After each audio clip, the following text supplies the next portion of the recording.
Let's open with a word of prayer.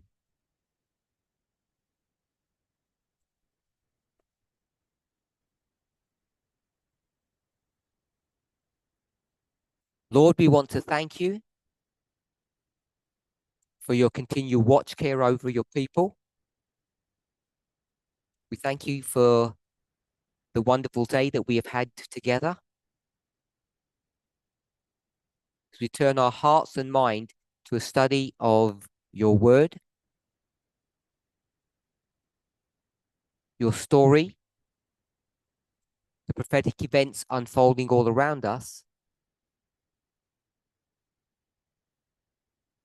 We ask that our hearts and our minds might be bent towards this endeavor.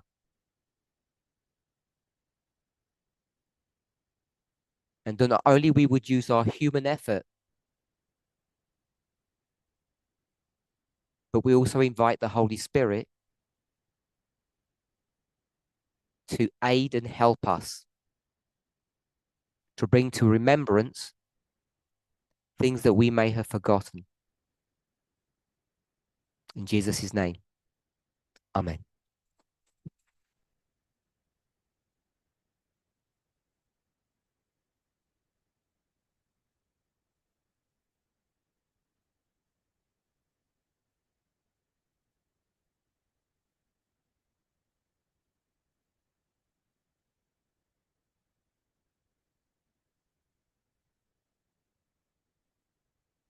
So yesterday, we spoke about, I'm just going to call it the Sunday law message, but it's revisiting old studies.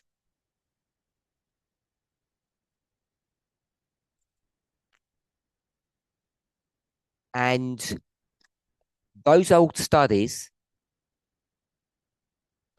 were all built upon an understanding or an explanation of Daniel and Revelation.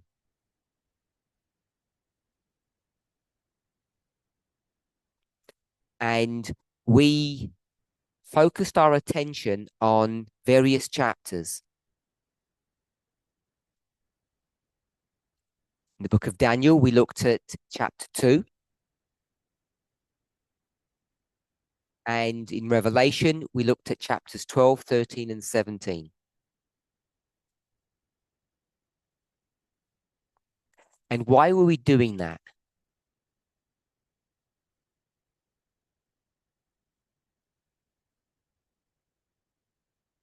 How are we going to do the microphone?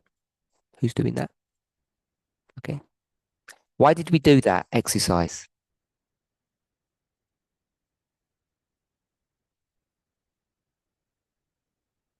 I think because we wanted to point to the things that we need to resolve about the Sunday law message.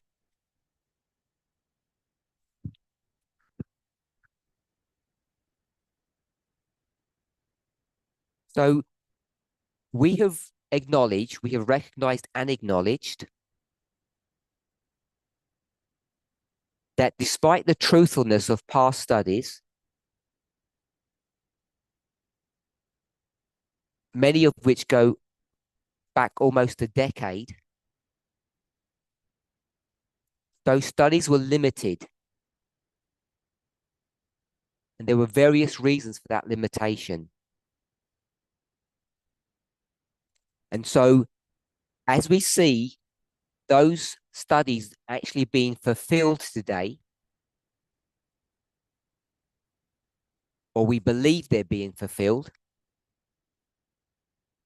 then as we revisit those studies, we have to see if they're still fit for purpose.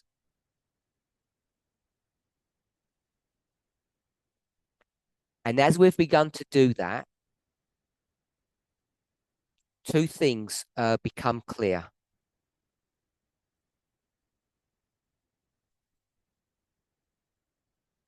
So as we review past studies,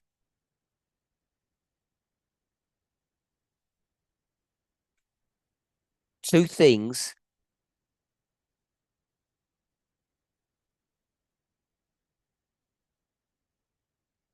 become clear?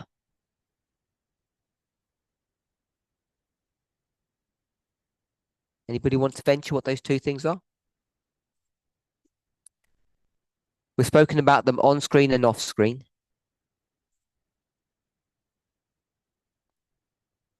We've already mentioned one just a minute ago.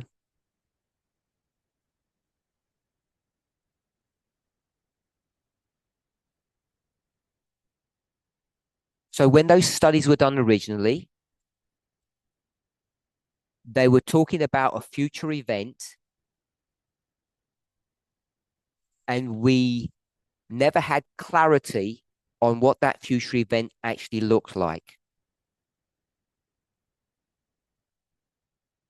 And that's got nothing to do with the issue of Sunday v. equality.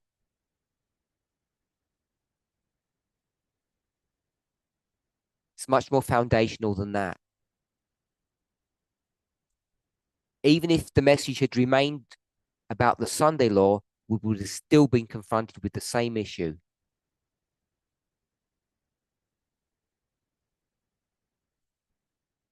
So no one's ventured to say anything. So I'm going to call it limited visibility. Is that okay? Anybody think of a better term or phrase? A decade ago, we had limited visibility of what reality would look like.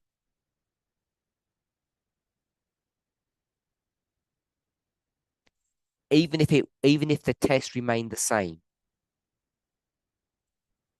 So when I say a decade ago, I'm thinking 2014, 15, 16, and 17.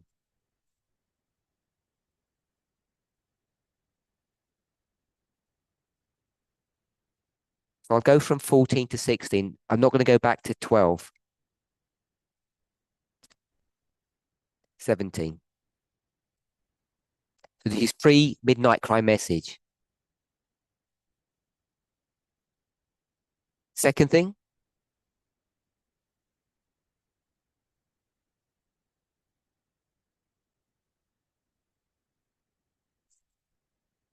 Mina? Less complexability. Okay.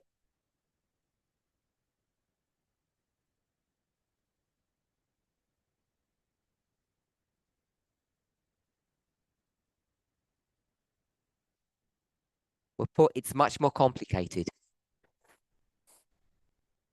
What we thought was simple actually becomes more complicated. We had a very immature or childlike understanding of end time events. And now as we review the same verses, we see that we need to refine what we were teaching back then. So that's a part summary of what we looked at yesterday. And I guess a reasonable summary of a number of studies that are going on currently.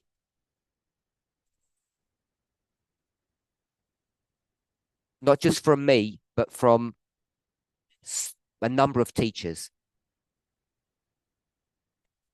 Particularly the 5 teachers who are teaching the Sunday law,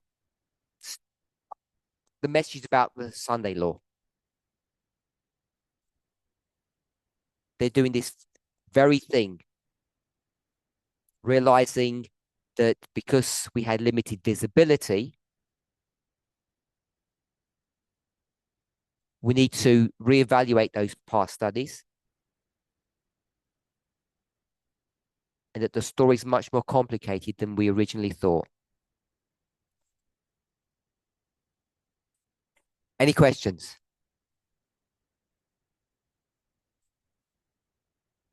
So that's part of what we were trying to do yesterday. If it wasn't clear to you. So we didn't discuss it in that very simplistic fashion. It was a bit more mechanistic or following some kind of methodology.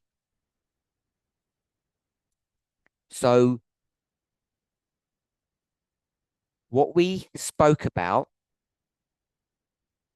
was that in the book of Revelation, we discover what appears to be 7 kingdoms. But in Daniel, you're limited to 4.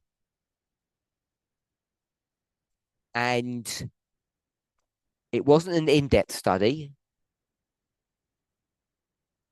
I'm one of, I'll say several people, hopefully most of us, who believe that those older studies are fundamentally correct. So based upon that, an expression that we use in English is, I'm not going to reinvent the wheel.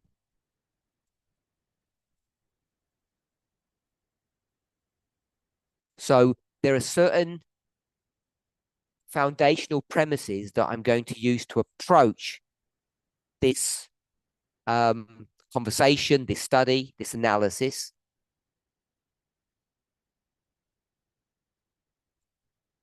And the primary one is what?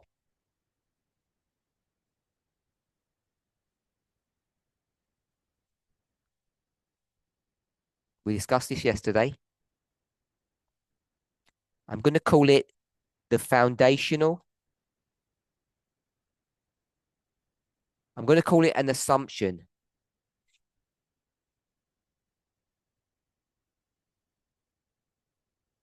And I put that in sort of quotation marks to show that it's not really an assumption. It's a bit more than that.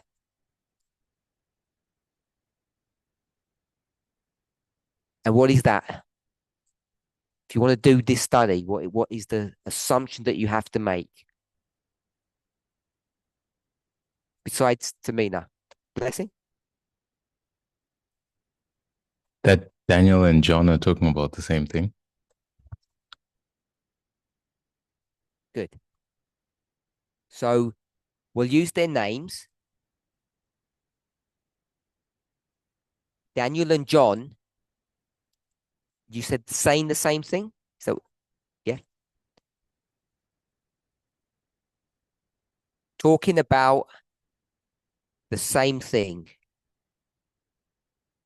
If that's not true, what this movement stands upon just collapses. It's all predicated upon this foundational, I've called it assumption. Could have called it a belief, but that's the same thing. And that's that Daniel and John are talking about the same thing. So I'll express it another way. Maybe someone else wants to say it a different way.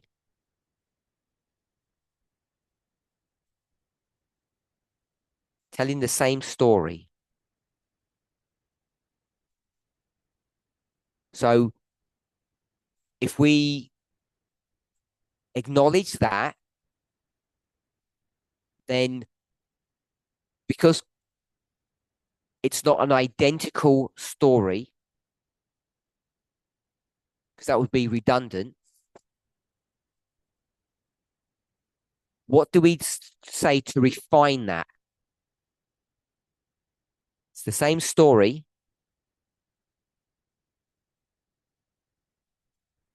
Repeat and enlarge. Anyone else?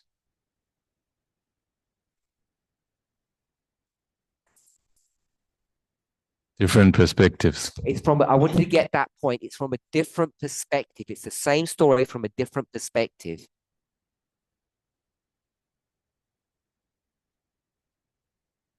And you'll probably remember, or years ago now,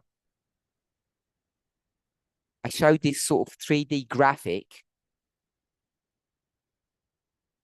that said if you look at that object from different perspectives, they look very different. And I think someone used that logo for something. I can't remember who did it or what they used it for. Does everybody remember what I'm talking about? Yeah. So telling the same story, but from different perspectives.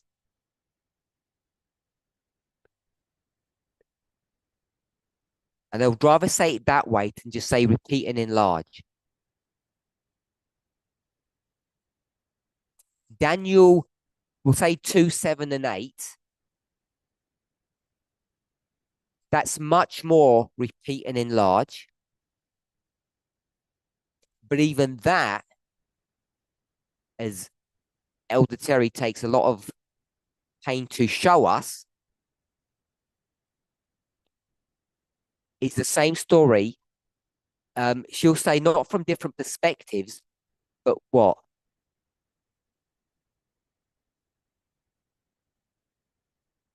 She'll say they're different themes. Say like a political theme or a religious theme, for instance. So I would say that's much more repeat and enlarge. Of course, Daniel to John is repeat and enlarge, but I want us to see it from a different perspective.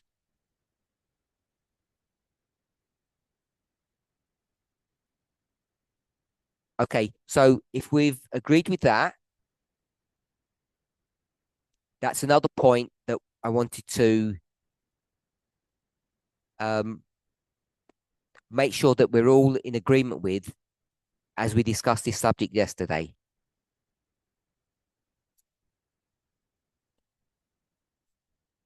If you don't agree with those concepts or those ideas, everything that we're talking about doesn't make any sense.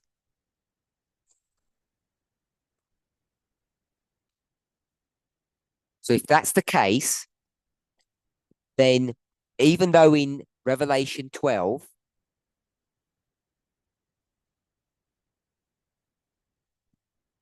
John says the red dragon is whom?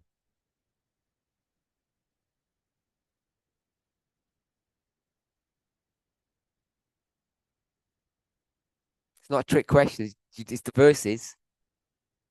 I would expect everybody to shout out. Satan. He says it's Satan. And Alan White's going to say, so let's do that then.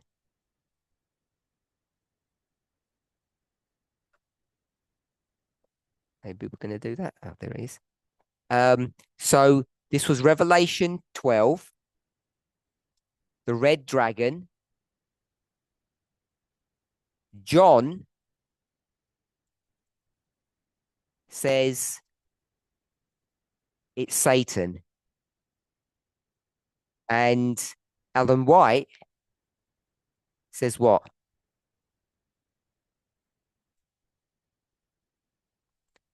Pagan Rome.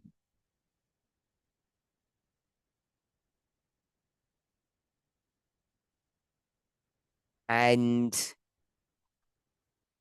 us, the movement, what do we say? Is it Satan? So I'm going to say no. And is it pagan Rome? No. So what do we say it is? It's USA. That's definitely not the USA. Trumpism didn't, in 2,000 years ago, do much damage. Papacy wasn't around 2,000 years ago. State power, the kings.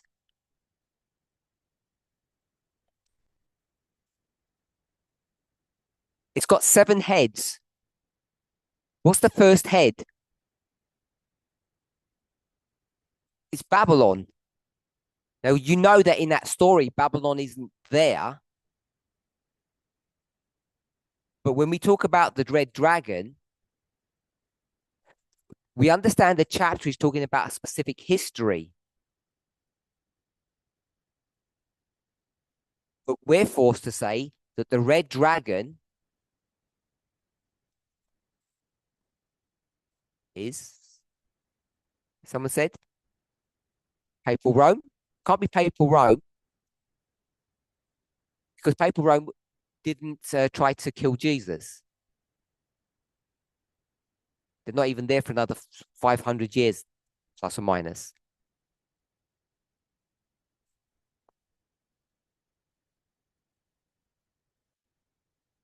So we could go with King of the North. Yesterday, we labeled them as the world. Someone said Satan and someone said USA, but I put that in quotation marks because it's a bit more than that.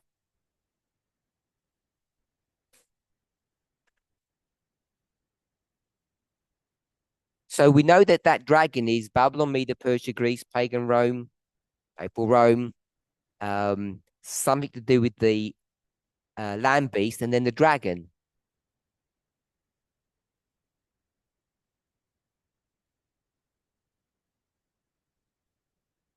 So to be fair on blessing,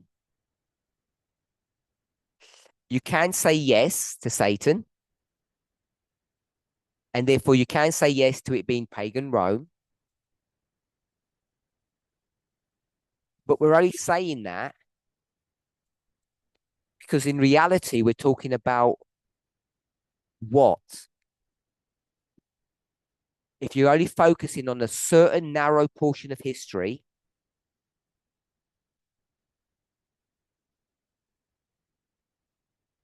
and that dragon was alive long before that history,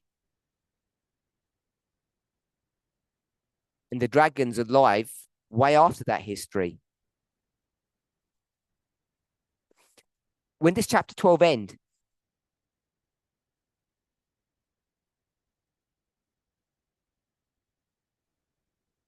We'll go with 1798. We'll go with 4 BC to AD 1798. Maybe someone would want to push it a little bit further. But we would see that chapter 12 brings you into chapter 13. If we're okay with that. Everybody okay with that? And chapter 13 begins when? That's a trick question. Gabriella? You said something. Think aloud for... I don't know. Okay. You can say that. You need to say, I don't know, Tim. Okay.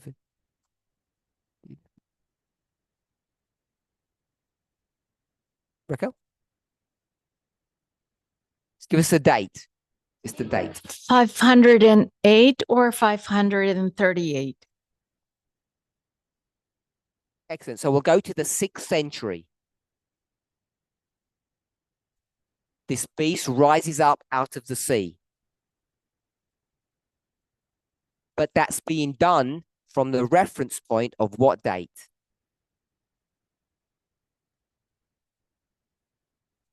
(1798). Blessing already gave us that answer.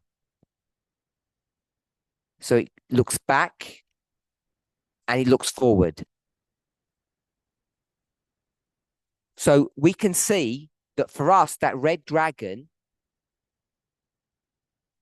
means, we can say symbolically it's Satan. And we know it's a lot bigger than pagan Rome. So I'm going to cheat and I'm going to say it's everything.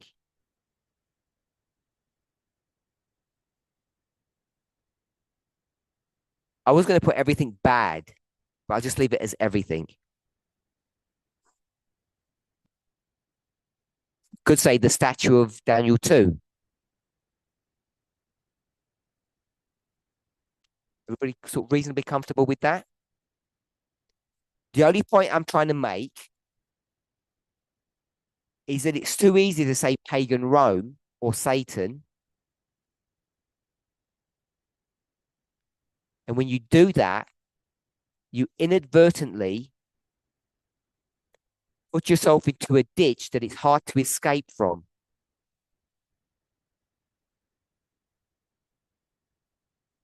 So we wouldn't use the word ditch. We'd probably use the word bias now. And it's very hard to relook at things once they've already been set in place or verbalized.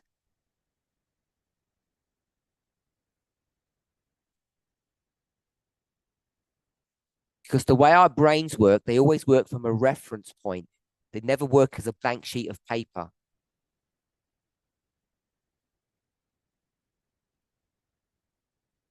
And very few people in the movement, outside the movement, but only worried about in the movement,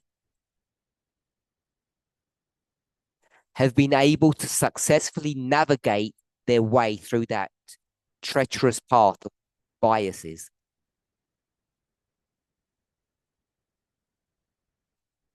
I was saying biasm, but I don't think that's a word. Are we okay with that thought? Because yesterday we said that red dragon is a lot bigger than pagan Rome.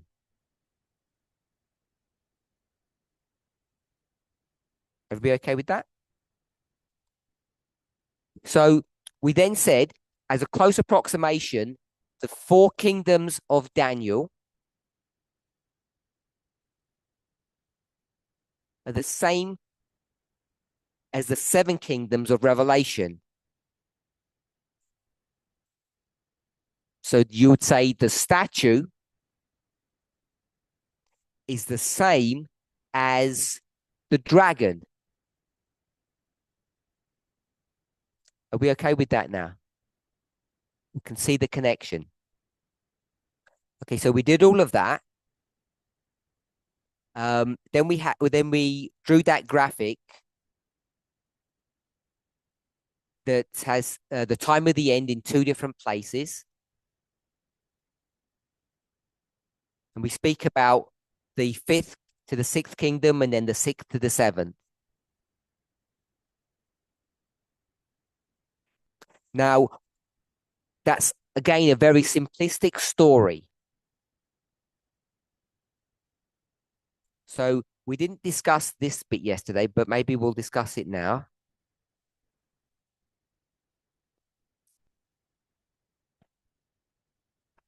So we teach, Adventism teaches that maybe some of Adventism teaches it, maybe they don't all. The 5th to the 6th kingdom. The 5th is whom?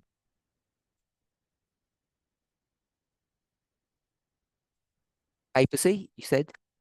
Papacy.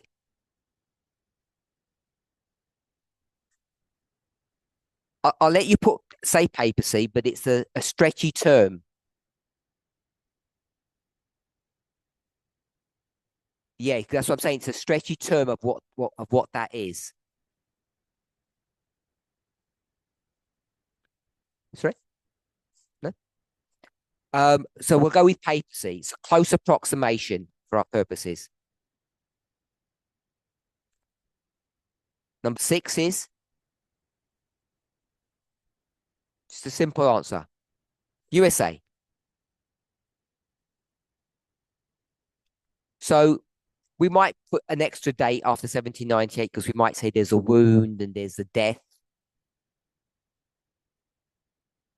We might have an extra date besides 1798 because we'd say there's a wound and a death.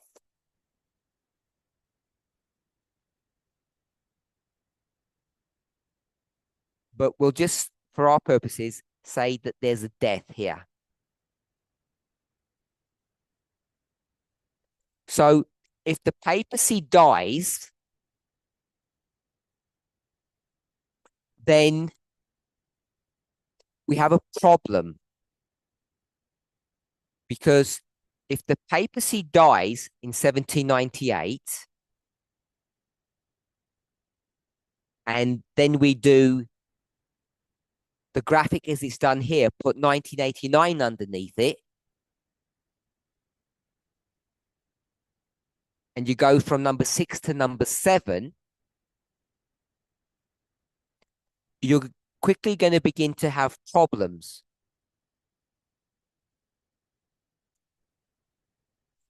I'm going to just say, what's the problem? But that's probably too big a term and you're not going to know. But I can't give you a clue. Because it would be too easy then. What's the problem with that?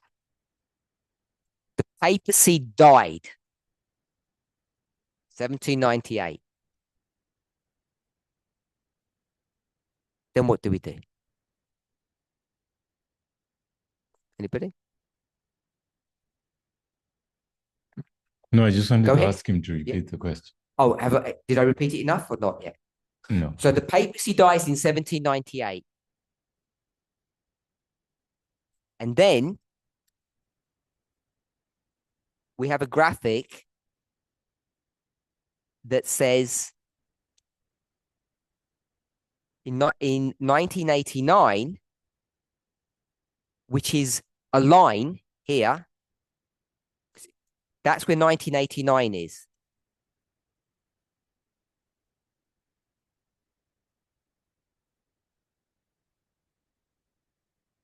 It's the same line. And what we do is we cut it. And then we bring it underneath. Everybody knows that. Everybody should be comfortable with that. If you're in the movement. Because if you're not comfortable with that. Because we made that up. Yeah?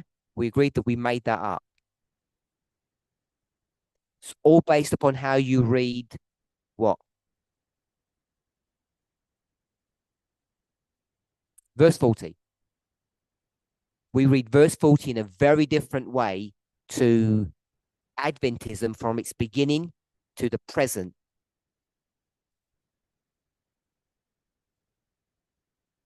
And it would be worth your while revisiting those studies that show you the argument or the logic that we use to do that.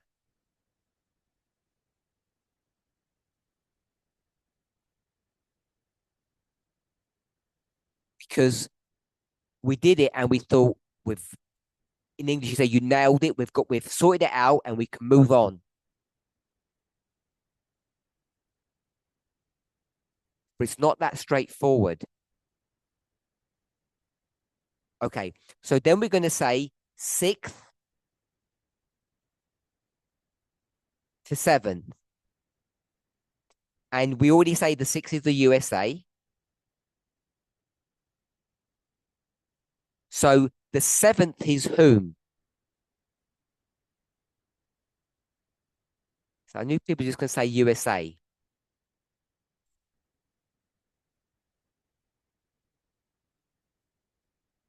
Image. That would just be USA. That'd be a proxy for USA then. So in the past, we would say it's the papacy. Is that right? Sorry? That's what I said in the past. We would say that's the papacy. Someone can help me. Isn't that what the Time of the End magazine is going to teach?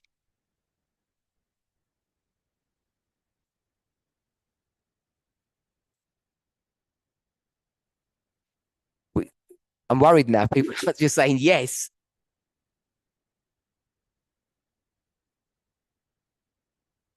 What we doing?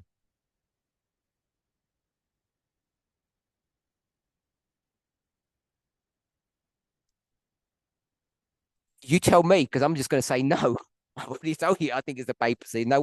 Very few people are agreeing with me.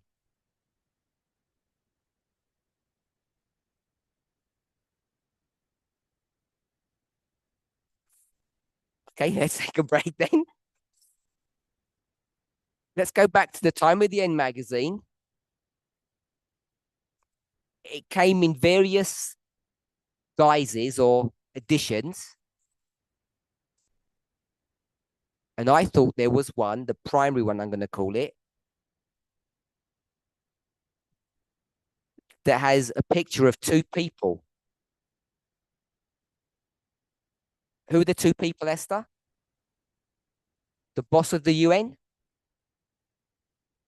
That's a facetious statement. Okay, if you don't know, that's fine. The pictures are blessing. Pope John Paul II Pope and and Reagan. Reagan. The papacy and the USA. Because the USA is whom?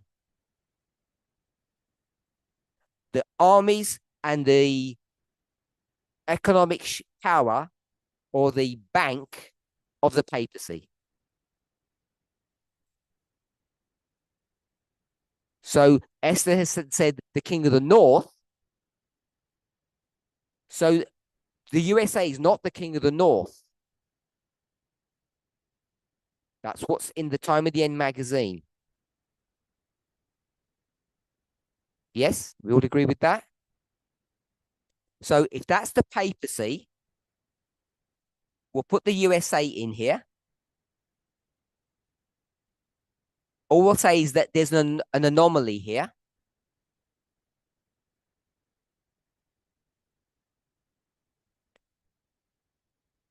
Is that right or wrong?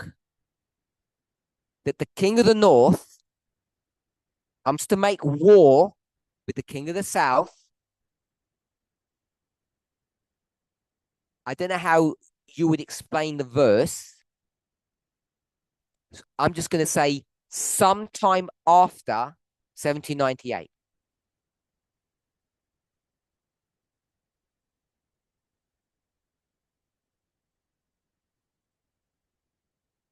In 1798, who's the king of the south?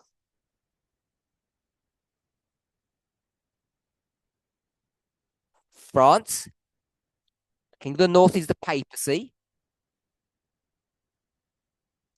However we get from France to, we'll just say Russia, we do that somehow or another. So Russia becomes the king of the south. And then the king of the north is going to take revenge sometime after. We okay with that? And this movement says that sometime after is when?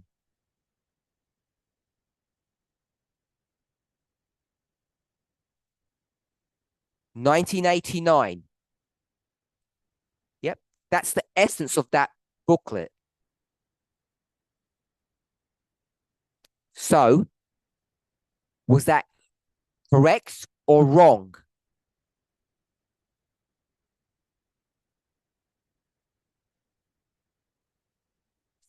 Okay, I'll go with both. Are you okay with both, Curtis? Okay, are you okay with both? It's right and wrong? What you saying? Could you repeat it? Sorry.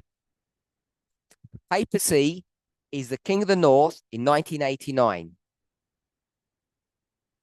Is that right or wrong? That's what the booklet teaches. Is that correct or incorrect? You think it's incorrect. So if it's incorrect, then who is the army, the chariots, and the ships, and who is the King of the North? I guess you would argue it's the United States using its own resources. Is that what you're saying? So if that's the case, what's the Pope doing when it says there's a holy alliance as opposed to a secular alliance?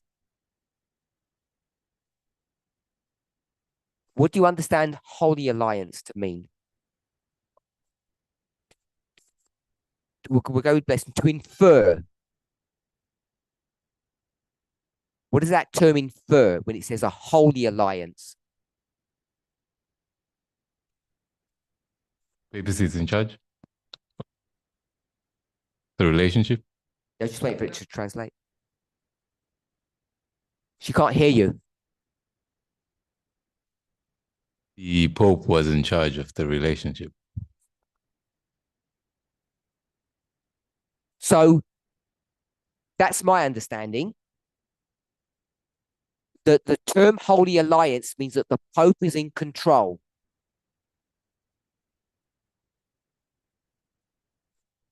Today we would call it church-state relationship.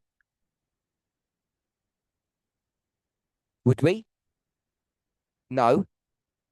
Yesterday we would call it church-state relationship.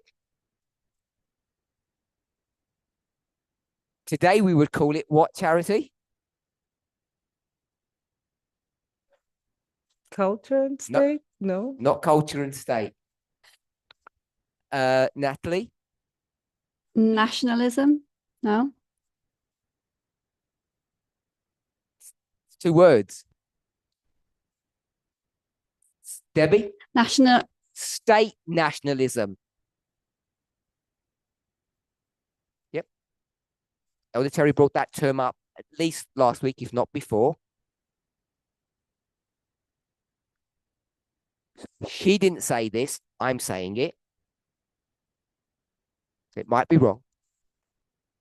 That state nationalism, I think, is a different expression to say church and state.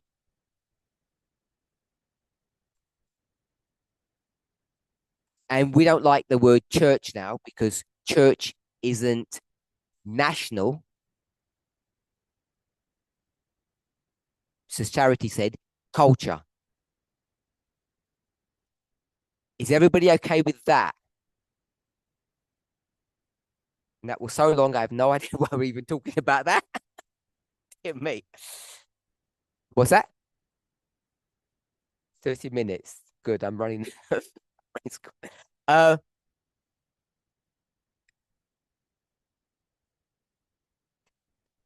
me write that down. Oh, so Holy Alliance. Blessing said that is church in control. Is that, you didn't actually say that, but that's fair enough. And so that's the Pope. We'll call it the papacy. I put it in quotation mark because that's not an accurate definition. And who? We'll call it USA without defining what that means. So this is John. And this is Reagan. Someone give me the spelling? REA. AN. So everybody okay with that? Okay, so there are now several problems we've got.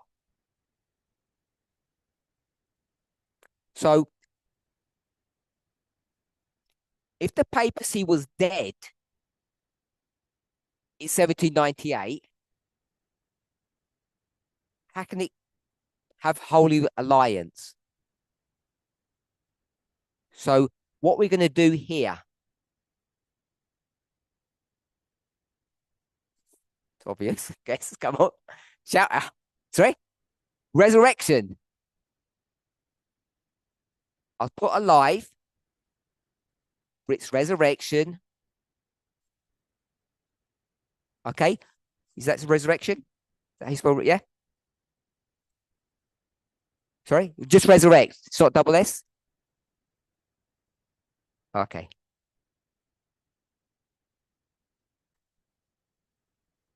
that better? Is that still wrong?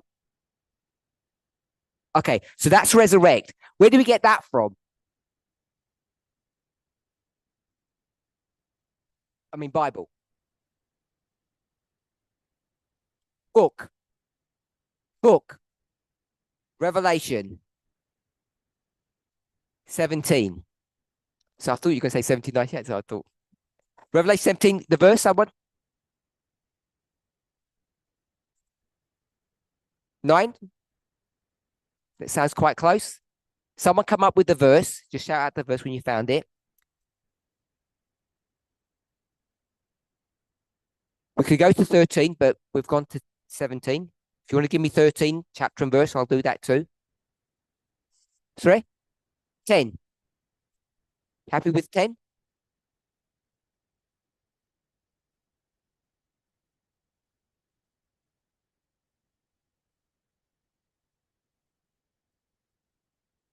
Yeah, I would have gone for 8, but I didn't want to. Are we happy with 8? Okay, 8. Do you want to give us 13, Andres? When you're ready. So now we're going to say, based upon this structure, that it resurrects in 1989.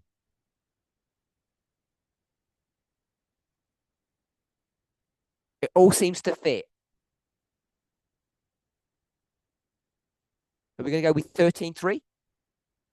Okay. So we'll put 13.3.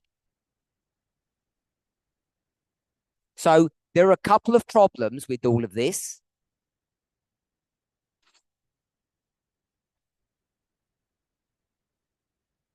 So we'll create, say, problems. I call it problems. You might call it something else. 1, we'll call, hope this is a respectful term. It's not my term.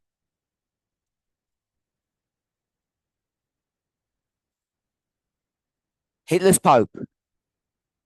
What does Hitler's Pope mean?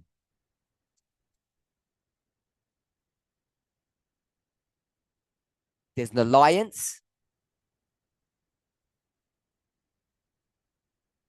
Hitler's in charge. Hitler's a puppet. Not the title. That's the title of a book. So don't be fooled by the title of the book. We've got Hitler's in charge, and you said Hitler's puppet. But that's what you said. Okay. So what this is telling us, I've just used this from the title, is that there's an alliance between the Pope and the Third Reich. We won't say Germany. Everybody okay with that? With that idea? Okay. So why on earth why does the Pope want to go into an alliance with Hitler? What's the Pope's objective or the papacy's objective?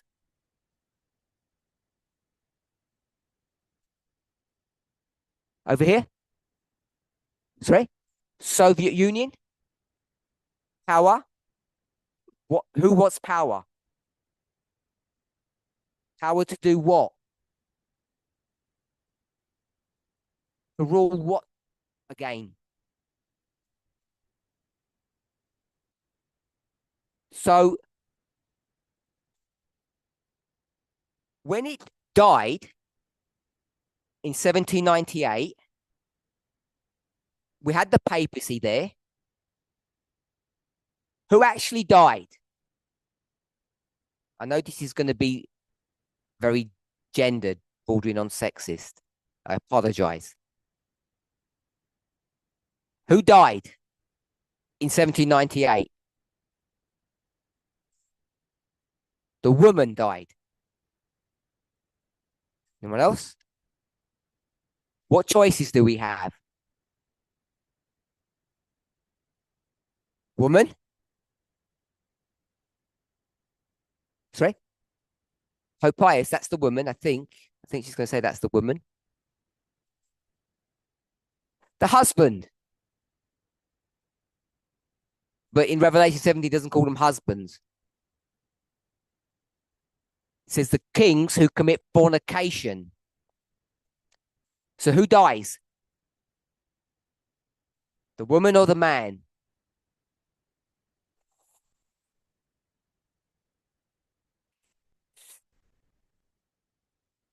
There's an old study, 2007, that says the woman is the Revelation 17 woman is the she jumps from head to head. She's the perpetual. She's the daily. She doesn't die. It's the men that die. And who killed the men?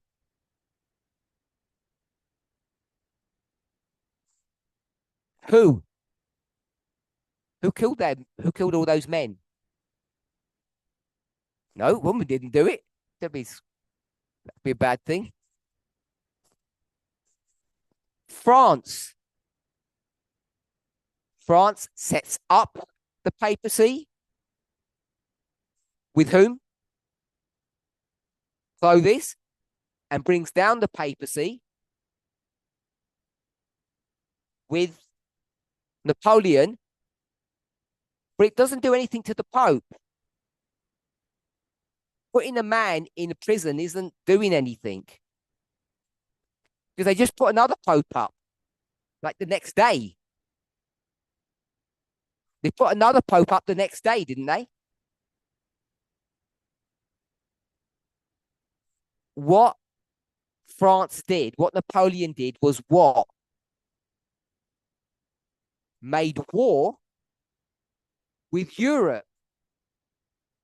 Why? Not because of power, to deliver the punishment. Where's that punishment found? Daniel 11? Is it 11? I was going to go to think to 9 or 8. What's going to be poured upon the desolate? Daniel 9, some verse. The punishment's going to come on Rome, papacy, for what it did. So God is going to raise up Napoleon. It's going to bring hatred into the heart of France. And where's that found? Revelation, not 11. It's a repeating pattern. Who brings down Babylon, or whatever we want to call it, at the end of the world? 17. The kings want to seek revenge upon her. Are we okay with that? Hopefully we're not going too fast. Okay, So 1798, that death is the death of the partner, not the church. Yes? So what's Hitler's Pope is World War II. Yeah? World War One is a prelude for World War II. Just like 2016 is a prelude to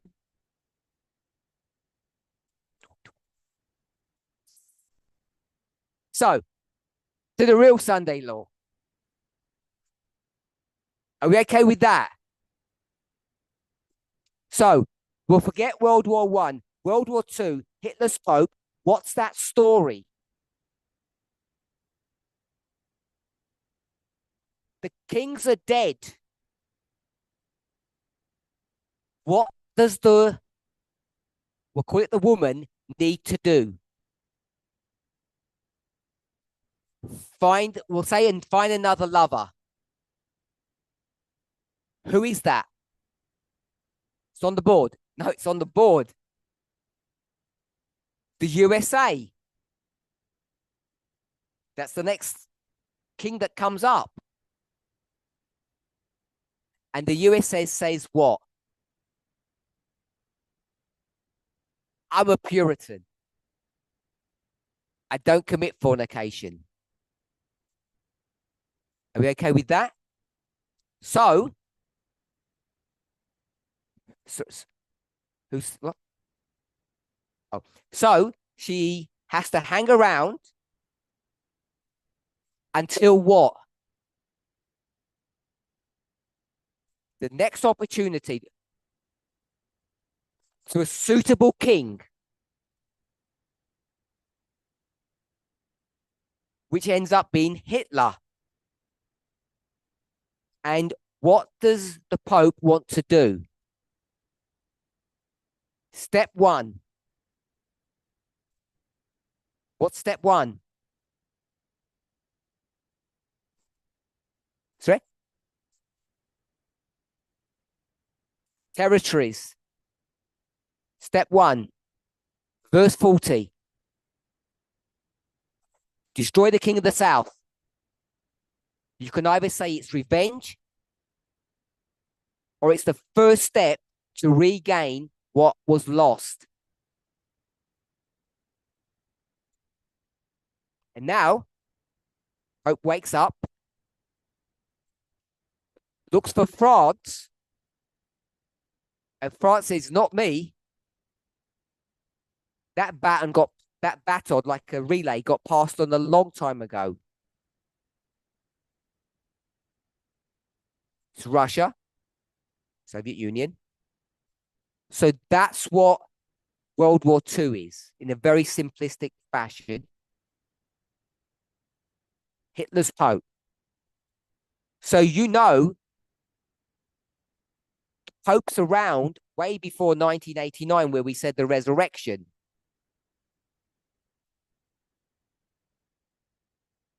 So, did the Pope resurrect 1939, whatever date you want to give?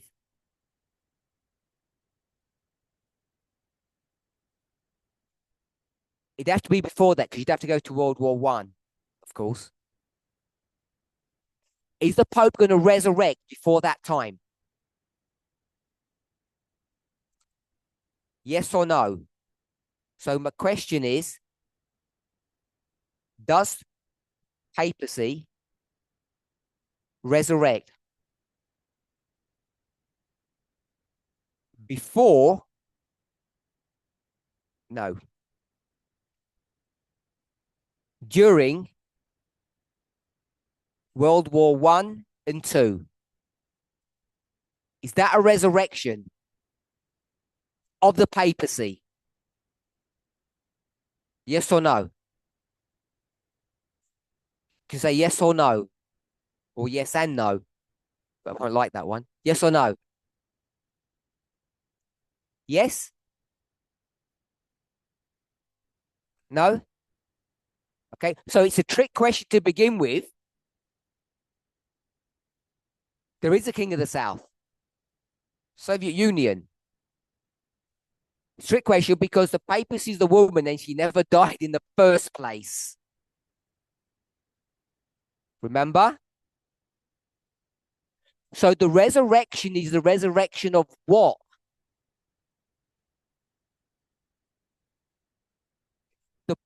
The partner or state power. Are we okay with that? So is there a resurrection of state power?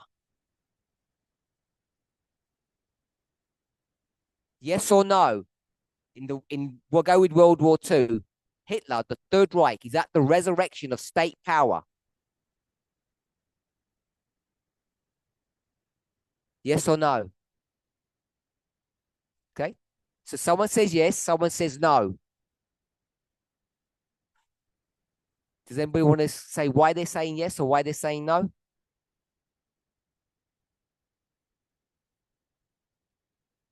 Okay, so Monica says the refinement of that question is, was there an attempted state resurrection? So I think we'd say yes to that, but does it work? No. So that's why it's a yes and a no.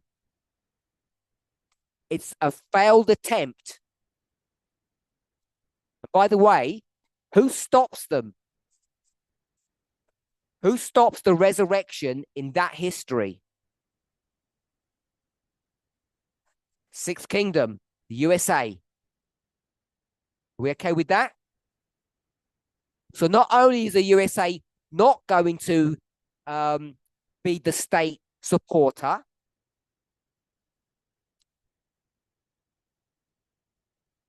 it's going to, I'll say it's going to keep, I'm going to cheat, it's going to keep her buried.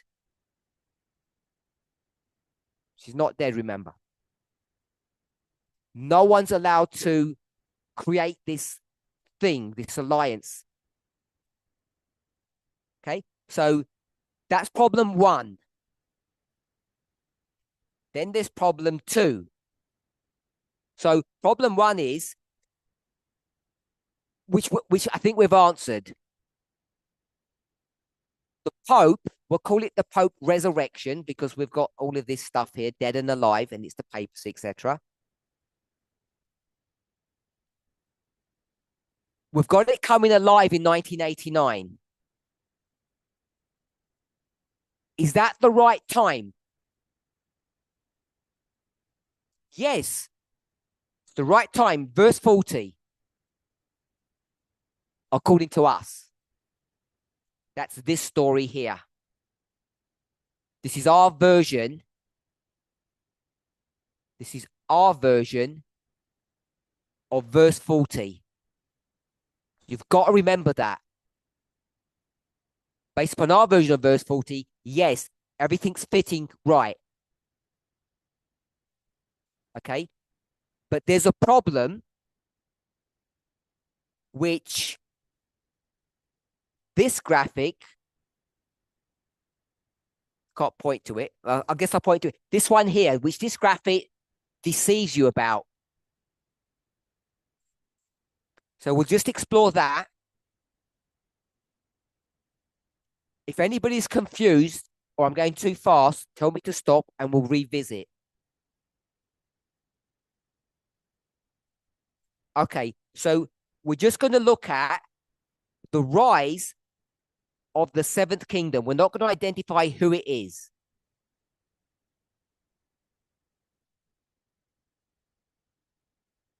The rise of the seventh kingdom. And we're going to go for three versions. Version one, I'm looking for a date.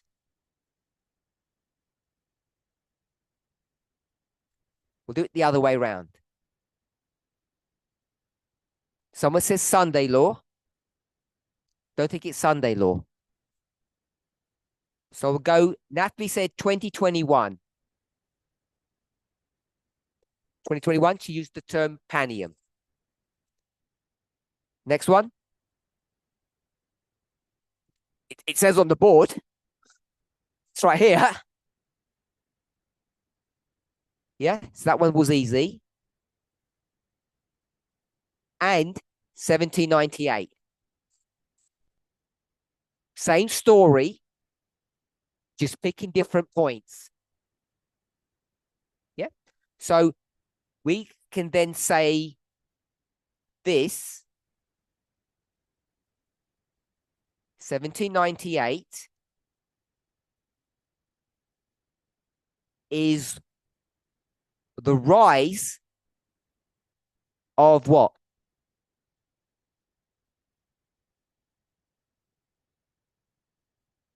It's on the board.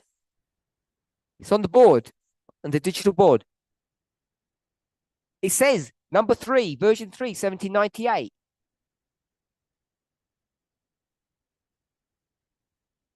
Yeah.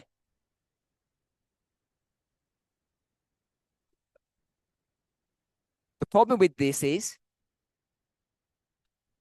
that you reverse engineer this.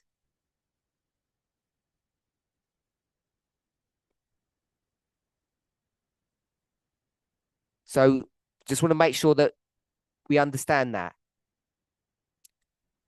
And then 1989 and 2021 are just waymarks in that story. Okay. So when I say we've back engineered it, because we're saying we already know the answer.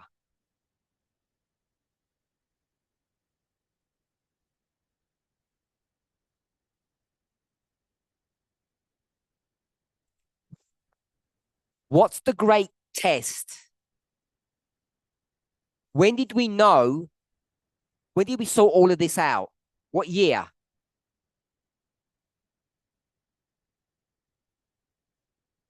(2018). The Midnight Cry said what? New great test. The great test is not Sabbath, is equality, gender. I'm going to call it a cultural phenomena. Issue, because I can't spell phenomena. It's a cultural issue, nothing to do with Sabbath. Okay. So I don't know many things. I don't know this thing, what I'm about to say. I have no idea what counterfeit means. So I'm going to just say that. So don't say, why did that person say it?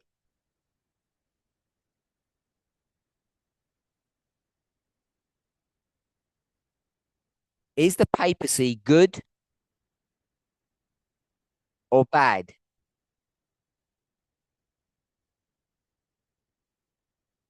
Are you on the right side or the wrong side of the issue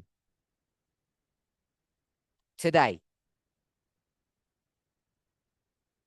Put your hands up if it's bad. Go on, Gabriella. You would, because you want to. Charity says, you looked back as well, checking. Bad. Oh, 2 people, 3. Good. Who's the popes or the papacy? We'll say the popes, avowed enemy.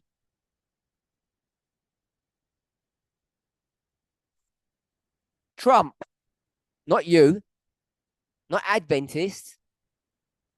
Trump or Trumpism. So the papacy is good. When did we know that? For sure. 2018. Whether you knew that or not, whether it was stated explicitly, which it wasn't,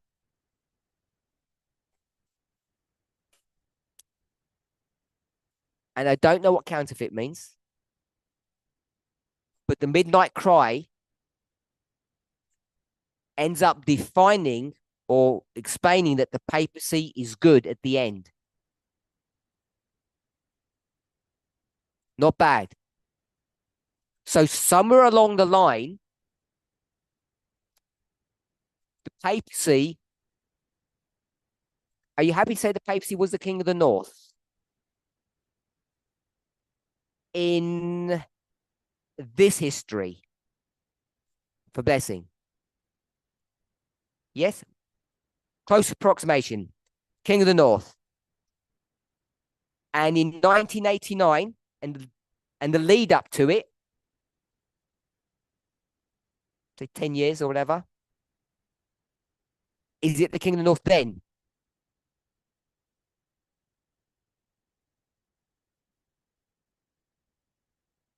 So the reason I asked you is because we went through the Holy Alliance.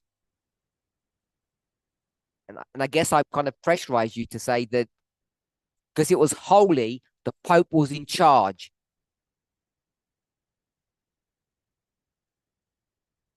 And therefore it was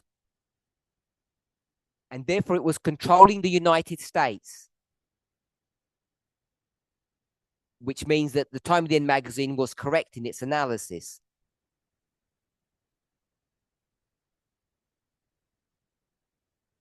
I'm going to say that then, if I can't get you to. So I'm going to say it's the King of the North, because it wants to seek revenge upon the Soviet Union or Russia, as it tried to do during the World Wars. Do you agree on that narrative that I gave for the World Wars, that was the papacy doing that?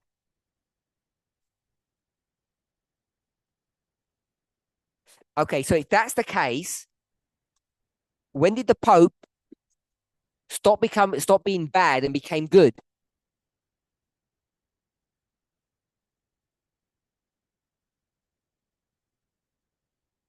Uh, 2013, I've heard. Curtis? We'll say the papacy in general. So you're going to go with France, with Francis. What's the second council? When's Vatican II? Well, we've already agreed that the papacy is the king of the north in 1979. I'll go with, or a bit later. So it's long after Vatican II. So what happens after 1989? We'll say 2 years later. Why is that significant? Charity? Oh, no, we'll go with that so I don't have to repeat. The USA is ignored by No. the papacy is ignored by the USA. A bit more than ignored. The alliance? The king, state power, USA, who's the servant or the tool of the woman. She needs it. So there's a holy alliance. What's that story that goes on in the 89 to 91 period? We mark 91 because it's the new presidency, I think. Is that right? Yeah. Is that not? It's not Bush? Am I mistaken? Yeah. Curtis is looking worried. I believe you, but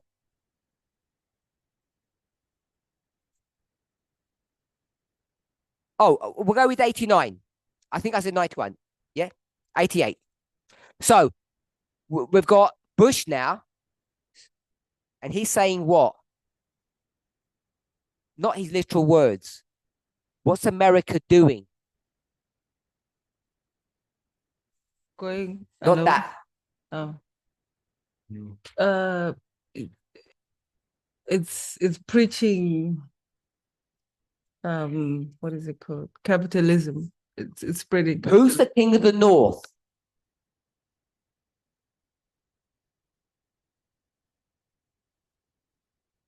(1989). We've got it all here. It's the papacy, the armies of Rome. The bank and the military power is the United States. It's Time of the End magazine. Then what happens? At that very time, we mark 91, but it's 89. Something changes. The story version of that, or parable version. Gorbachev? You mean Nothing to do with the South. Hmm. Someone said something else? Okay, we could go with divorce, but remember, they're not married anyway. Rejection. I want to say theft. Robbery. So what is getting stolen? And who's the robber of thy people? That's a joke. The crown that sits on the Pope's head is going to be stolen by the Pope's servant, which is the USA, which is a coup. So a coup happens, and something that's never happened in the past. The king say, "We'll do without religion, thank you very much. We'll do it ourselves, DIY." And they then take on the title of the King of the North, which is why we have 1989. Are we okay with that narrative? With that story? So there's the two problems. At the very moment that the papacy is the King of the North in 1989, it loses the title immediately, if I can say it that way. And therefore, that has been missed in the Time of the End magazine and in many of our thinking.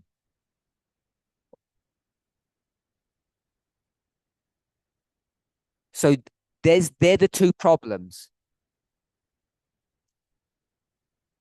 Who is the King of the North?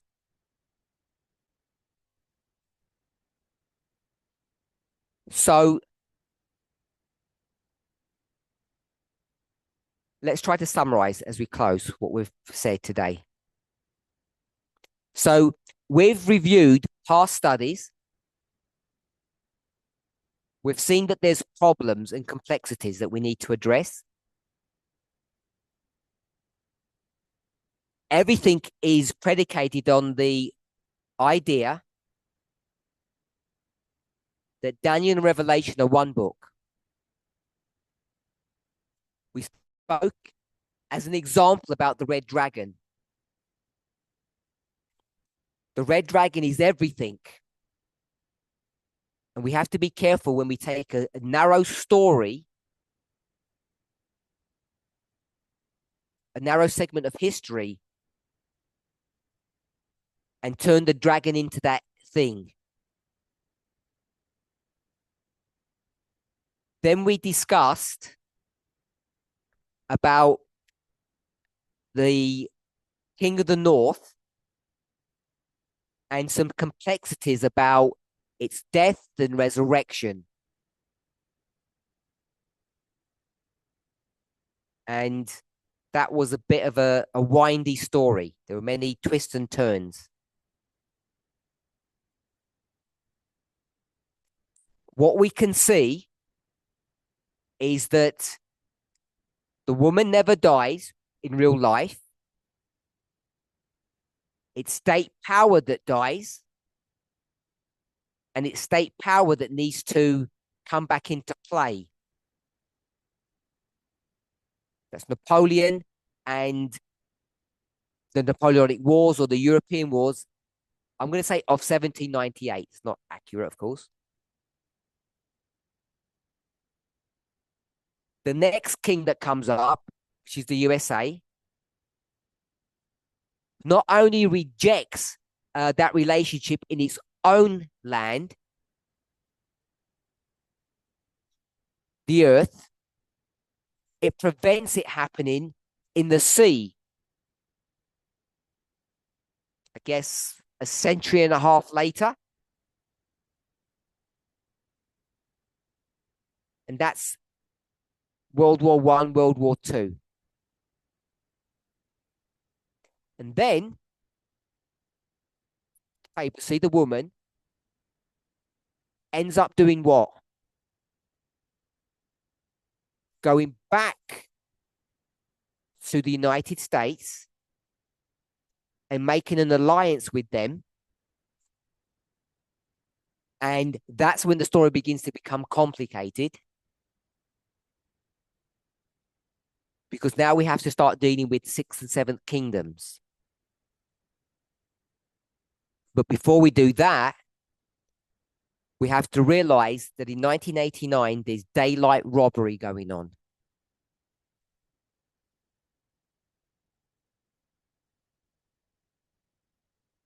That the papacy gets sidelined in its mission. And the United States takes on that crown or that mantle to rule the world. And now the United States isn't really seeking revenge, because that's what the Pope wanted to do. But prophetically, we could argue that it is. But now it just wants to rule the world. And it can only do that in 3 steps. 40, 41, and 42. And so this movement's grown in its understanding about the story of the King of the North, and it's much more complicated than we've realized.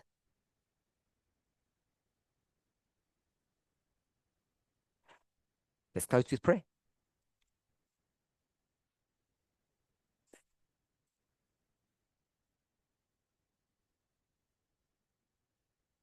Holy God, we thank you that you have brought us through a difficult and painful path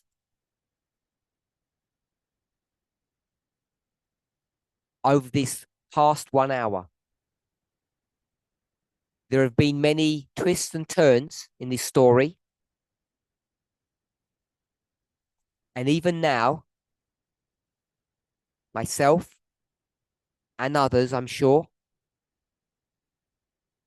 are not settled. We're confused. We still have questions that we need answers for. Give us the incentives that we would be motivated to put away our worldly cares and worries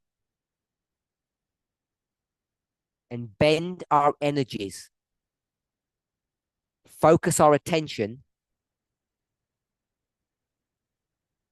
to understanding these events, these stories. Because as we do that, will have a clearer understanding of not only what your will is, not only what the will of our enemy is, Satan, but will have a better understanding of your righteousness and therefore our humanity. In Jesus' name. Amen.